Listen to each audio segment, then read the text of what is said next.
Let's start with emergency provisions. Emergency provisions is given in Part 18 of our Constitution, from Article 352 to Article 360. Now, what is the rationale? What is the rationale? It is to safeguard sovereignty, unity, integrity, security of India, and the democratic political system, as well as the Constitution of India. Now, in normal times, our Constitution is federal in character, but in emergency time, it becomes unitary. Now, this transition is facilitated without an amendment. In unitary, central government becomes all powerful. Now, different types of emergency. First one is national emergency, given in Article 352. It can be imposed on grounds of three grounds: a war, external aggression, and armed rebellion. This word armed rebellion was added by the 44th Constitutional Amendment Act. Before it was internal disturbance, which was misused a lot, this internal disturbance. Then, this word national emergency is not used in the Constitution. Constitution tells that it is proclamation of emergency, not national emergency. Okay, then Article 356. It talks about presidential or state emergency. In case of failure of constitutional machinery by the state. Here again, Constitution doesn't tell that it is presidential or state emergency. It doesn't use the word emergency here. This is just popularly known as presidential and state emergency. Then Article 360. This is very important, okay? Questions like this have come according to Constitution so and so. People make mistake there. Even I have made mistakes, so I'm just telling you this. Don't make this mistake. Then Article 360. Threat to financial stability. If there is a threat to financial stability or credit of India, then it is declared as financial emergency. Here the word financial emergency is used in the Constitution. Okay. What are the grounds for imposing national emergency?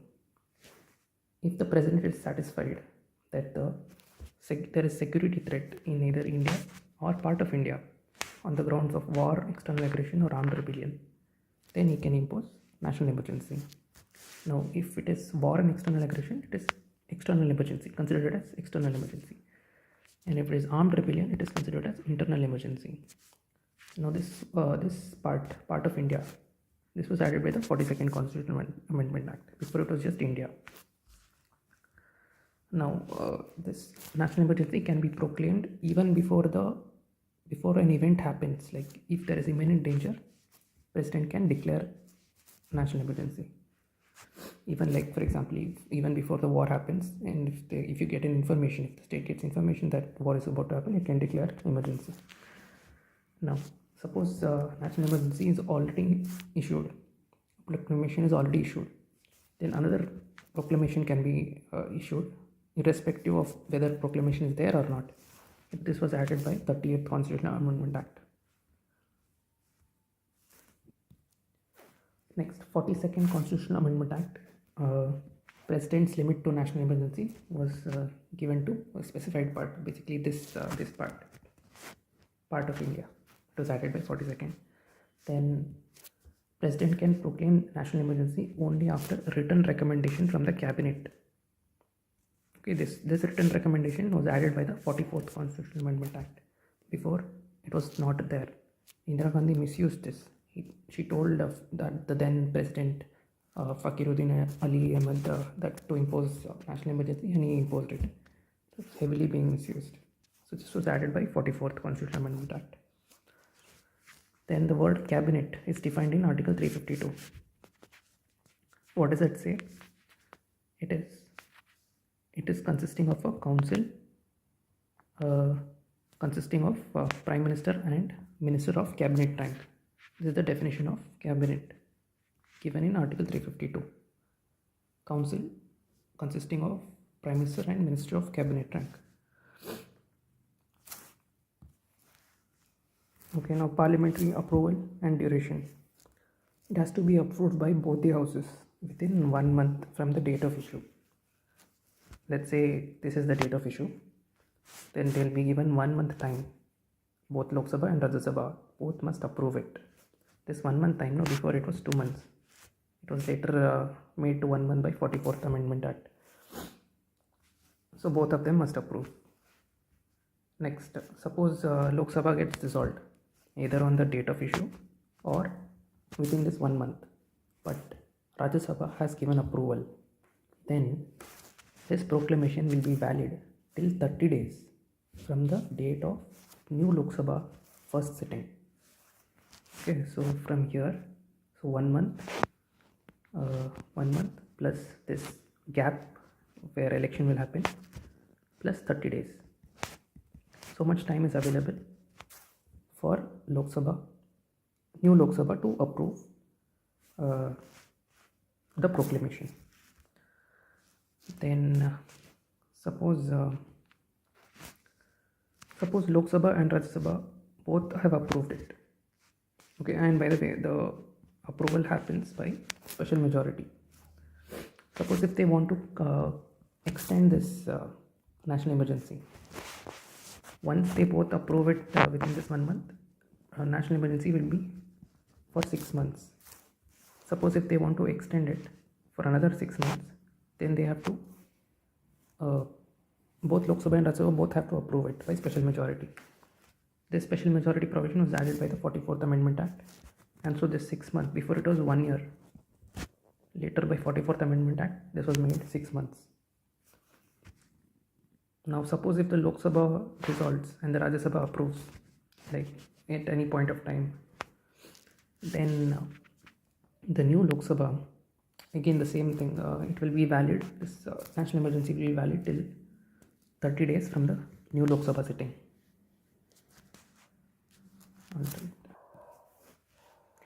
Okay, now 38th Constitutional Amendment Act, it told that national emergency is immune from judicial review, but this is like going against the basic structure, so got deleted by the 44th Amendment Act. Then in Minerva Mills case, Supreme Court told that proclamation can be challenged on the grounds of malified or irrelevant observed facts. Okay, how can national emergency be revoked? President can issue a subsequent proclamation, and for this no parliament approval is needed. Or if Lok Sabha passes a resolution disapproving the continuation of national emergency, then president must revoke it. This was added by the 44th Amendment Act. Next, again this is another provision added by the 44th Amendment Act. 1/10 of the Lok Sabha members have to give written notice to either speaker or president if the Lok Sabha is not in session. Then a special sitting will be held within 14 days and they will pass a resolution disapproving this proclamation. Next, another way of revocation is, disapproval happens only by Lok Sabha, that too by a simple majority, and approval happens by both Lok Sabha and Rajya Sabha by special majority. So disapproval is simpler and this is difficult. Approval is difficult. All this was made possible by the 44th Amendment Act. Then effects of national emergency on center state. What is the effects of center state? Let's see executive first. In the normal times, center can give direction to the state on specified matters only. But in emergency time, center can give direction to the state on any matter. Okay. Basically, state is under the complete control of the center. But state is not suspended. Remember that. We are talking about national emergency here. State is not suspended. But in president rule, it can be either suspended or dissolved. Okay, then legislative. Basically, in legislative, the normal distribution of legislative power between center and state gets suspended. Here, the parliament can make a law on the state list, and the state legislative power is not suspended. Basically, whatever law they make, parliament, it has overriding power on the state legislature. Then state legislative assembly is not suspended in this case. Then constitution becomes unitary. Okay, then parliament can make laws on the state list. If laws are made on the state list, it becomes inoperative after 6 months. It ceases to operate after 6 months. National emergency ends. Then 6 months, these laws will be valid and it will cease to operate after 6 months. Okay, then 42nd Constitutional Amendment Act. National emergency extends to state or any other state. The same thing which I told earlier over here. This one. Then financial law. Here the president can either modify the constitutional distribution of revenue between center and state, either reduce or cancel the distribution of revenue. Now this modification continues to end till the end of financial year in which the emergency ceases to operate. For example, the financial year is between 1st April to let's say 2024 to 31st March 2025. This is the financial year date. Let's say emergency is this financial emergency. The financial emergency is imposed on 2nd April 2024 and emergency ceases to operate here. Let's say on 3rd April 2024, emergency ceases.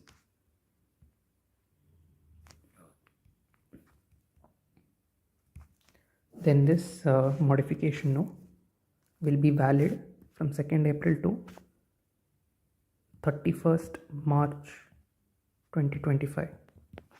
This full financial year will be valid. So it's very dangerous, financial emergency. Alright, then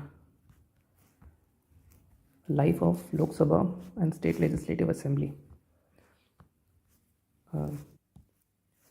Okay, this is the Lok Sabha, let's say. It has a tenure of 5 years. Now, if it wants to extend the tenure, like national emergency is going on here, if it wants to extend the tenure by 1 year, then Parliament has to pass a law. Again, if it wants to extend the tenure, again one more law is to be passed. Okay, suppose the national emergency ceases to operate, then till 6 months from the date it ceases to operate, Lok Sabha will remain in power, and finally Lok Sabha is dissolved after 6 months. Okay, here this law, Indira Gandhi extended her government for 2 continuous years by passing that law. The name of the law is House of People Extension to Duration Act 1976. That law was passed here and that law was amended here 2 times.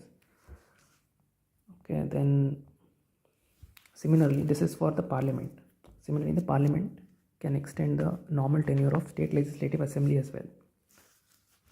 See, the 5th Lok Sabha, that is the Indira Gandhi government, from 1971 to 77, it was extended 2 times. Then suspension of fundamental rights. What are we studying? Effects of national emergency. Okay, center-state relation, life of Lok Sabha State Legislative Assembly, and now suspension of fundamental rights. Now, the suspension of fundamental rights is done based on 2 articles, Article 358 and 359. What does 358 say? You can suspend fundamental rights guaranteed by Article 19, and no separate order is required for this. Basically, state can pass a law or executive action taking away the Article 19, the 6 freedoms. By the way, I want to give you homework. Tell all the 6 freedoms of Article 19. And this law cannot be challenged. Okay, and whatever law is made here, it ceases to operate when national emergency ceases to operate. So it is coterminous with national emergency duration. But let's say, based on this law, any legislative or executive action has been taken, this action cannot be challenged in any court even after the national emergency ceases to operate. Okay, this provision was restricted later on in the 44th Amendment Act. I'll come to this, but first let's discuss Article 359 as well. Article 359 talks about the suspension of fundamental rights except those guaranteed by Article 20 and 21. Okay, basically it's all the fundamental rights except 20 and 21. This requires a separate presidential order. And here no fundamental rights are not suspended. The enforcement of fundamental rights is suspended. This is very important, okay? This point. Fundamental rights is not suspended, only the enforcement is suspended. Then for this Article 359, it has to be approved by both Lok Sabha and Rajya Sabha. Here also the same thing. If the state makes a law or takes an executive action taking away the specified fundamental right in the presidential order, then that law cannot be challenged in any court. And plus, this law ceases to exist when the national emergency ceases to exist. And also, the legislative or executive action taken after this law has come into place, that cannot be challenged even after the national emergency ceases to operate. Now let's come to 44th. It restricted the scope of these two articles. Let's see what it is. Here, Article 19. It was at 44th told that Article 19 should be suspended on grounds only of war and external aggression, not armed rebellion. It means on grounds only of external emergency and not of internal emergency. And also 44th told that only laws related with emergency or executive action is protected. Means these laws which have been made during emergency time, only those laws will be protected. Means you cannot go to court for challenging those laws. But remaining all other laws you can go to court. Then this one, Article 359, what does 44th tell? President cannot suspend Article 20 and 21. Remaining all, it can suspend the enforcement of it. Only the enforcement, not the article itself. You are entitled to the rights, but enforcement of those rights are prevented. Okay, then what is it? 44th, another provision. Only those laws related with national emergency or executive action will be given protection. Same thing as the previous one. Now, the distinction between 358 and 359 is just summarized here. 358 is confined only with Article 19, whereas 359 is confined with fundamental rights mentioned in presidential order.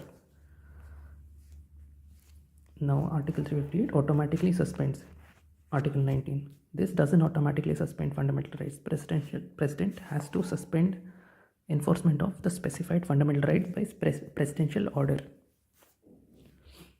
Okay, then this Article 358 operates in external emergency only, that is war and external aggression, whereas this operates both in external and internal emergency.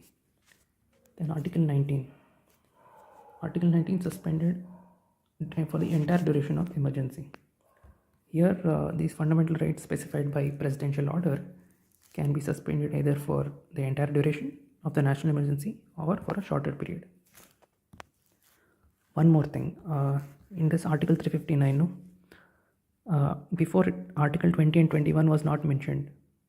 Before it was just all the fundamental rights enforcement can be suspended. This Article 20 and 21 was added by 44th Amendment Act. Okay, I missed that, so let's note that down. Then, okay, there are more distinctions. 358 extends to entire country, whereas 359 may extend to either entire country or part of it.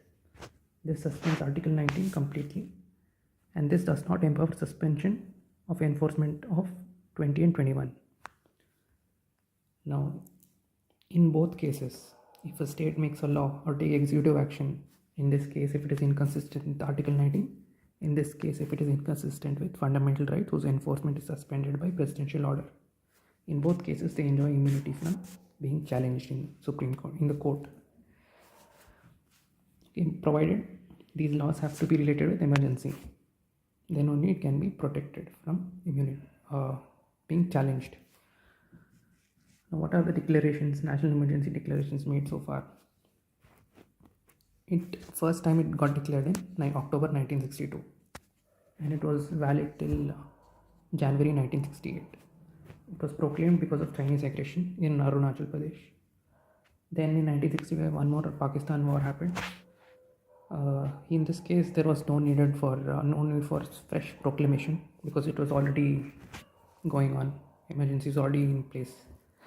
Then 1971 December, Pakistan, another war happened. Then in June 1975, the national emergency was proclaimed.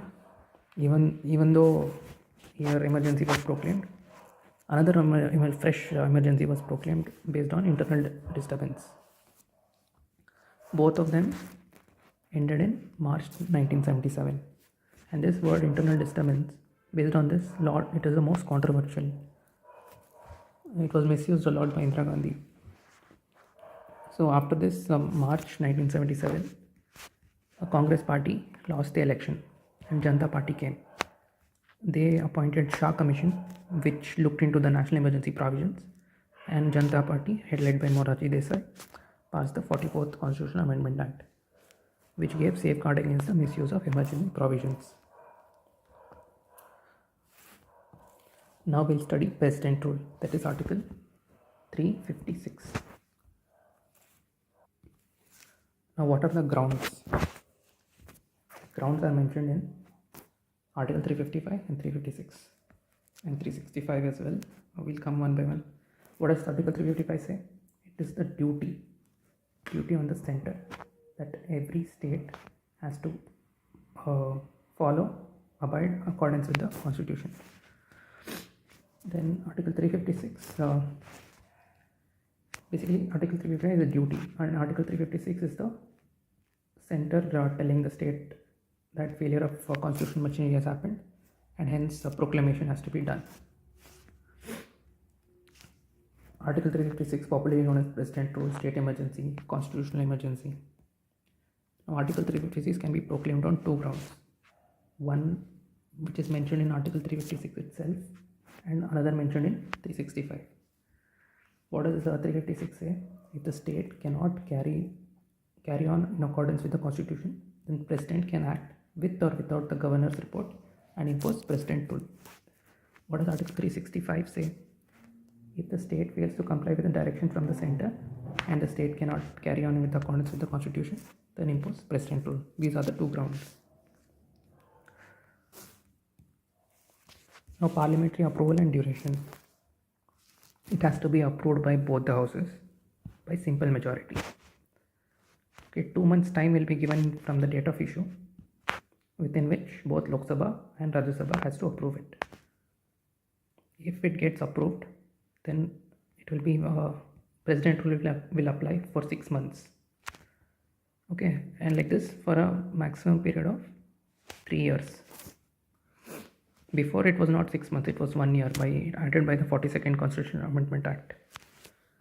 Okay, next. Now let's say during the date of issue, Lok Sabha gets dissolved, or within this 2 months, Lok Sabha gets dissolved, but Rajya Sabha approves it. Then this proclamation will be valid till 30 days from the new Lok Sabha first sitting. Okay, I hope this is clear. Then the same thing I've just depicted here, that if the President rule has been issued, then 6 months Lok Sabha gets dissolved. This is like after the proclamation, not during approval. During approval, let's say President rule is happening, and 6 months, in that 6 month duration, Lok Sabha gets dissolved, but Rajya Sabha approves it. Then again, same thing, new Lok Sabha until it gets constituted, 30 days time will be given. Proclamation has to be approved again. Okay, then 44th Amendment Act, what did it do? Suppose this is the date of issue, 2 months time is given. Okay, then after Lok Sabha and Rajya Sabha both approve, 6 months it is valid. Then again, let's say it is approved by both Lok Sabha and Rajya Sabha. Then again 6 months approved. Now 1 year, 1 year over, no? Now what the 44th amendment did is, after 1 year, two conditions, if you want to extend for more time, two conditions have to be fulfilled. First, there has to be proclamation of national emergency if you want to extend more. Okay, proclamation of national, either in whole India or whole of the state or part of the state. Another condition is if Election Commission of India certifies that the general election of the state legislative assembly cannot be held on account of difficulties. If these two conditions are fulfilled, then only you can extend further. Otherwise, you cannot. And you can extend further only for a maximum of 3 years. Okay, this is the provision which is added by 44th. Then we are done here. Okay, consequences of president rule. What are the consequences? Here the president acquires extraordinary powers. Basically, he can take up the functions of state government and also the powers vested in the governor or executive authority. President can declare that the power of the state legislature is to be exercised by the parliament. President can also suspend the constitutional provisions of any body or authority of the state. Okay, then President can also dismiss the state council of ministers headed by chief minister, and also the president can appoint a state governor who is assisted by chief secretary of state or advisors appointed by president to carry on state administration. This is remove this arrow mark. Now, president can either suspend state legislative assembly or dissolve state legislative assembly. If it gets dissolved, then fresh election has to be held. Now, in case of president rule, parliament has the power to pass state legislative bills and also the budget. Okay, so parliament can delegate its power to the president or any authority to make laws. President and any authority can make laws here. That power is being delegated. This is known as delegated legislation. Then parliament can, if it gives a delegation to president or any authority, then they can make laws conferring the powers or imposing duties on either center officers or any authorities for doing their duties, for imposing duties or conferring any powers to them. Then president can authorize, when the Lok Sabha is not in session, expenditure from the State Consolidated Fund of India. Okay, but later on the parliament has to approve it. Then president can promulgate ordinance when parliament is not in session. You tell me ordinance article number. Then laws made during the president rule continues to be existent even after the president rule. However, it can be repealed, altered or reenacted by state legislature once they come again. Then president cannot assume these high court powers or suspend any constitutional provisions related to high court. Okay, this is a important point. Then article 356, how many times it has been used?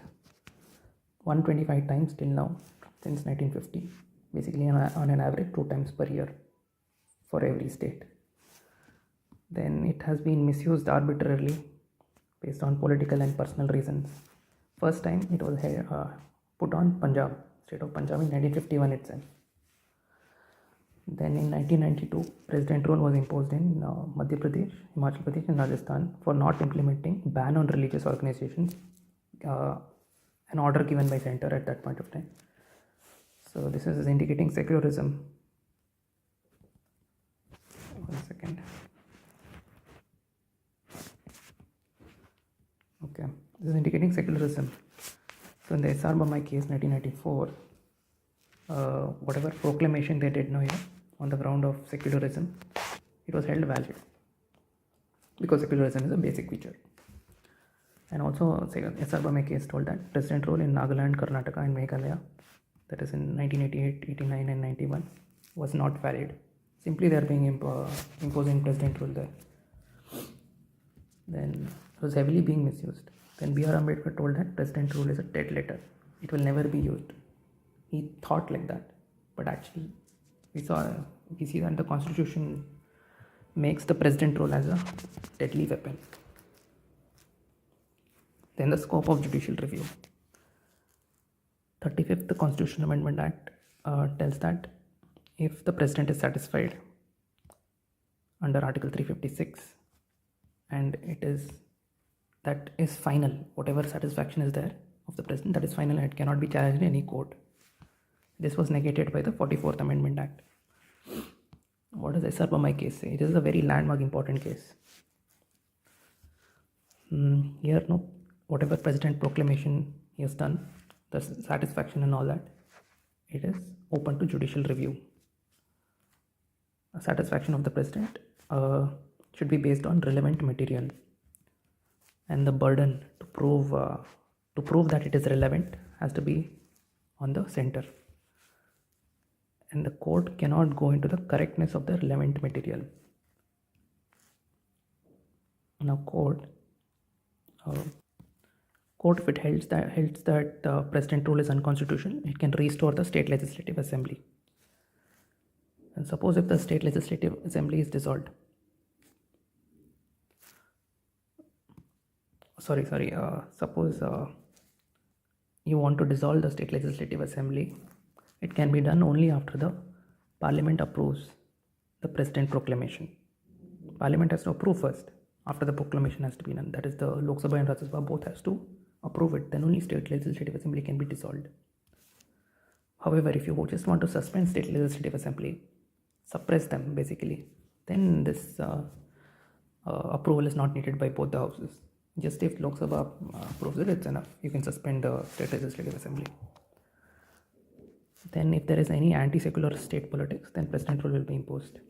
And suppose if there is a question on the confidence of the government, whether they are holding majority or not, it will be done on the floor of the house. Now if there is a new political party in the center, it cannot dismiss ministers formed by other party in the state, in any state. Then Article 356 should be used occasionally. This is what recommendations given by SR Bommai case by Supreme Court. Now cases of proper and improper use. Now this was enumerated in the Sarkaria Commission and SR Bommai case. Sarkaria Commission came in 1988 for center and state relation. Now what are the proper use of president rule? When president rule has to be properly used? When there is hung assembly. What is hung assembly? When there is no absolute majority. Okay, absolute majority is half of total strength of the house.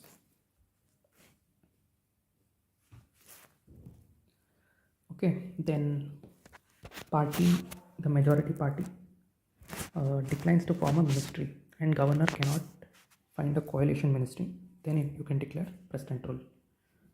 This is a proper way. Then if minister resigns and no other party is able to form a ministry, then president rule can be imposed. Central government gives a direction, constitutional direction, and state government disregards it, then president rule can be imposed. And suppose if there is internal subversion, means deliberately acting against the constitution, then president rule can be imposed. Then if there is physical breakdown, it means that the state willfully refuses to discharge constitutional obligations. That is physical breakdown, you can impose president rule. These are the proper ways. What are the improper ways of improper use of presidential rule?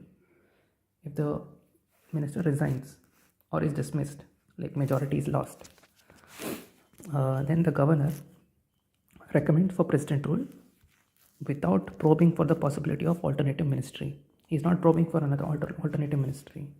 Just like that, he is imposing president rule. This is improper way. And the governor assumes that minister has no support itself in the house and is not given a chance to prove also. This is also another improper use. Then ruling party. See, you can see that the governor has so much power here. Okay, that's why you see in newspaper a lot of fights between governor and the CM. Then ruling party, suppose they have majority support in assembly, but they get defeated in Lok Sabha election. Then also you cannot impose president rule. Then if there is maladministration in the state or allegation of corruption or stringent financial demand, then also you cannot impose president rule. If there is internal disturbance not amounting to internal subversion, which we saw here, internal subversion is what? Deliberately acting against constitution, and physical breakdown, willfully refusing the discharge of constitutional obligations. So on this ground also you cannot impose, you can impose, but it's improper president rule, improper use of president rule. Then state government not giving prior warning except in disaster consequences. Then power to sort intra-party problems.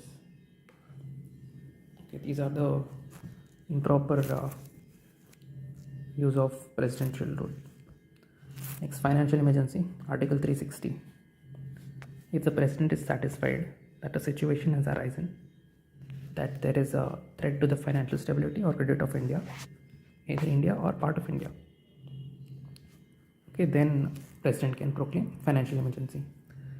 Now 38th Constitutional Amendment Act told that dissatisfaction is final, means it cannot be challenged in any court of law. But 44 told that yes, it can be challenged, it is not final, judicial review applicable. Now approval and duration, it is done by both the houses, either passed by either Lok Sabha or Rajya Sabha first by simple majority, and 2 months time is given from the date of issue. Both Lok Sabha and Rajya Sabha has to approve it. Suppose from the date of issue Lok Sabha dissolved, or within this 2 months Lok Sabha dissolved but Rajya Sabha has approved it, then till 30 days from the date of new sitting of Lok Sabha, this financial proclamation will be valid. New Lok Sabha has to approve here. Then date of issue, let's say 2 months, Lok Sabha and Rajya Sabha both of them have given approval. For how long will it be valid, financial emergency? There is no period, there is no maximum period for this financial emergency. And parliament approval is not needed for continuation as well. Okay. How is it revoked? By president at any point of time by subsequent proclamation. It does not require parliamentary approval. For this subsequent proclamation does not require parliamentary approval. Then what are the effects of financial emergency? Center can give direction to the state for observing financial correctness in the state. This was given as observing canons of financial propriety. This was what was given in Lakshmikant. I just simplified it into observing financial correctness. Then reduction of salary and allowances. Parliament can do this of anybody, okay, but not of Supreme Court and High Court. Court related it cannot do, but remaining all executives and all it can do.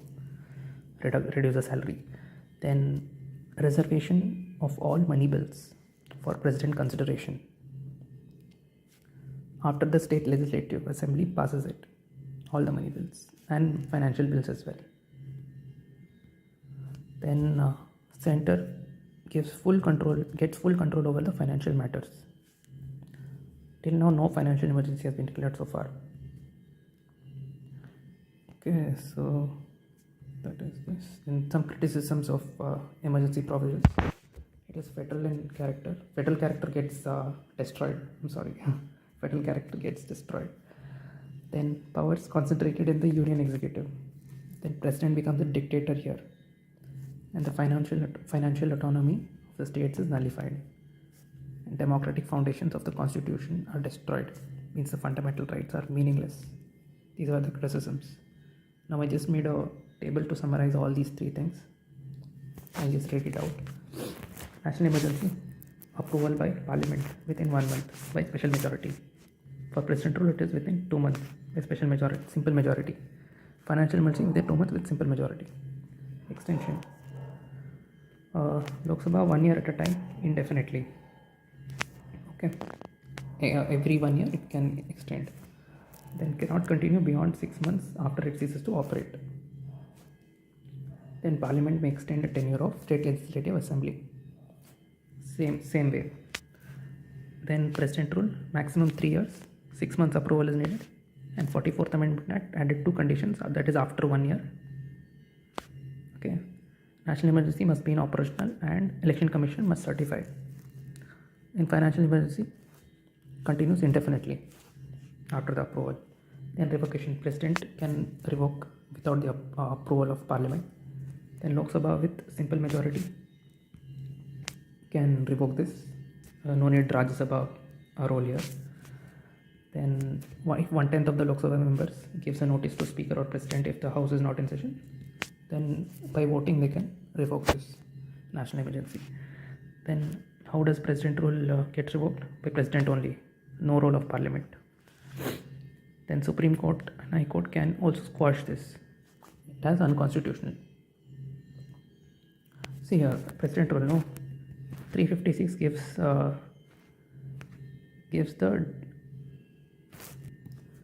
356 talks about the imposition of President rule, no.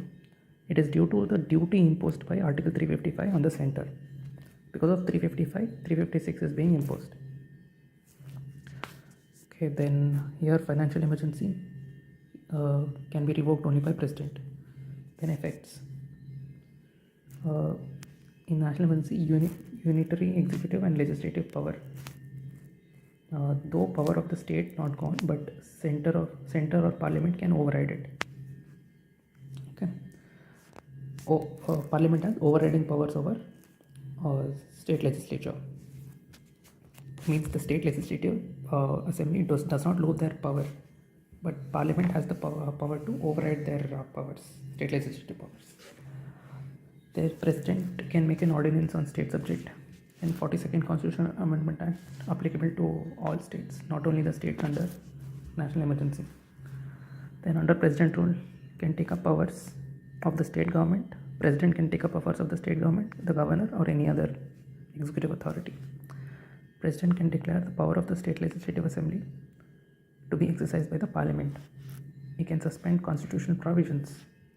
Parliament can delegate power to president or any other authority to make laws on the state. Parliament can authorize expenditure if the parliament is not in session from the Consolidated Fund of India, but it has to be approved later by the parliament. Then laws will remain operative even after the president rule ceases to exist. Then financial emergency, here what are the effects? Executive authority at the center extends to direct the states to observe canons of financial propriety or financial correctness. Then direction of the president, executive authority gives direction to the president. Then direction of center, reduction in salaries and allowances of all or any class in the state, and reserve all money bills and financial bills after it is passed by state legislative assembly. Direction of president, reduction in salary and allowances of judges of Supreme Court and High Court. Here see, president can do this, but here center can do for remaining all people, all classes of state. Here it is only for judges of Supreme Court and High Court. President can give this direction. Then reduction of salary and allowances for all and all class, same. President can do this as well as this for Supreme Court, High Court. Then life of Lok Sabha and State Legislative Assembly, it is 1 year at a time by law of Parliament and not by President. Then for presidential rule, suspended and dissolved. It can be either suspended or dissolved. This is extension. Then fundamental rights. Basically, national emergency there are 2 types of fundamental rights which can be suspended. one is confined with Article 19, and this gets automatically suspended given in Article 358. 44th told that only in national emergency, on external emergency, this can be suspended. And 359 tells that enforcement of these rights, other than Article 20 and 21, can be suspended. Then presidential rule, no effect on fundamental rights. Note is that presidential rule imposed on two grounds, 356 and 365. If the 356 tells that if the president is satisfied that the state cannot function as per the constitutional machinery, then impose president rule. 365 tells that failure to comply centers order, then impose president rule. So that completes the lecture, I think.